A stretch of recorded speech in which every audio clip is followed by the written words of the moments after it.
गुरुदेव मित्रों, श्रीमद् भागवत गीता के अध्ययन के अंतर्गत मैंने बहुत से श्लोकों का अनुसरण किया है, जिनमें व्हाट आर द बेस्ट है। तो वैसे हर एक श्लोक में बहुत कुछ, लेकिन 16वें अध्याय का 23वां जो श्लोक है, जो इस प्रकार है, या शास्त्र विधि मुत्सृज्य वर्तते काम कारता न स सिद्धिम वाप्नोति न सुखम न परांगतिम। अब उसका भावार्थ है, जो व्यक्ति शास्त्र विधि को त्याग कर मनमाने ढंग से आचरण पूजा पाठ करता है, उसको न सुख मिलता है, न सा सिद्धिम वाप्नोति न सुखम न परांगतिम। उसको न सुख मिलता है, न सिद्धि मिलती है, न ही मोक्ष मिलता है। क्योंकि व्यक्ति पूजा पाठ आराधना जब तब व्रत इसीलिए करता है, कोई तो घर परिवार धन धान्य मेरे बढ़ जाए वो इस कामना से करता है, कोई सिद्धि प्राप्त करने के लिए करता है, कोई विरला होता है जो मोक्ष की कामना से इन कार्यों को करता है। लेकिन जो शास्त्र विधि को त्याग कर मनमाने ढंग से करता है, उसको इनमें से कुछ भी नहीं मिलता। ऐसा हमारे धर्म शास्त्र बता रहे हैं। और शास्त्र ये भी कह रहे हैं कि जननी समझानो पर नारी धन पराय बिस्ते बिस्वारी, कि दूसरे की माँ बहन बेटी को अपनी माँ बहन बेटी की तरह मानो और दूसरे के धन को मिट्टी के ढेले के समान। शास्त्र बता रहे हैं कि चरित्रवान रहो, यही तो तात्पर्य है कहने का।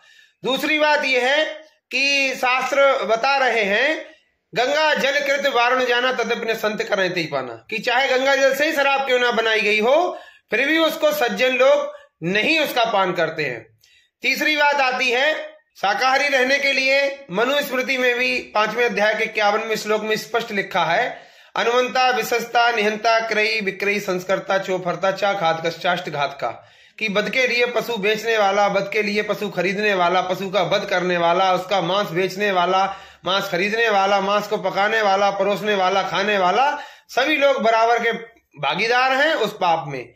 अतः हमें शाकाहारी रहना चाहिए। इसी बात को समय के सदगुरु दुखड़ता बाबा उमाकांत जी महाराज अपने मंचों के माध्यम से, उनके आदेशानुसार उनके अनुयायी जन जन तक, गांव गांव तक, गली गली तक ये संदेशा पहुंचा रहे हैं कि हाथ जोड़कर विनय हमारी, तजो नशा बनो शाकाहारी, छोड़ो व्यभिचार बनो ब्रह्मचारी, और सतयुग लाने की करो तैयारी।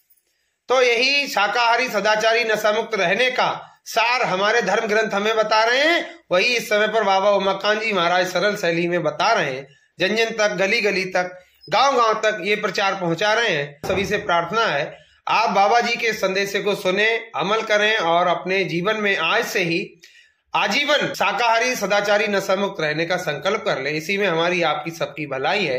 क्योंकि सुनो सुनो है मेरे भाई, अपना स्वार्थ नहीं है कोई, शाकाहारी बना रहे हैं और नरकों से बचा रहे हैं। बाबा जी की अर्जी है, आगे आपकी मर्जी है। जय गुरुदेव।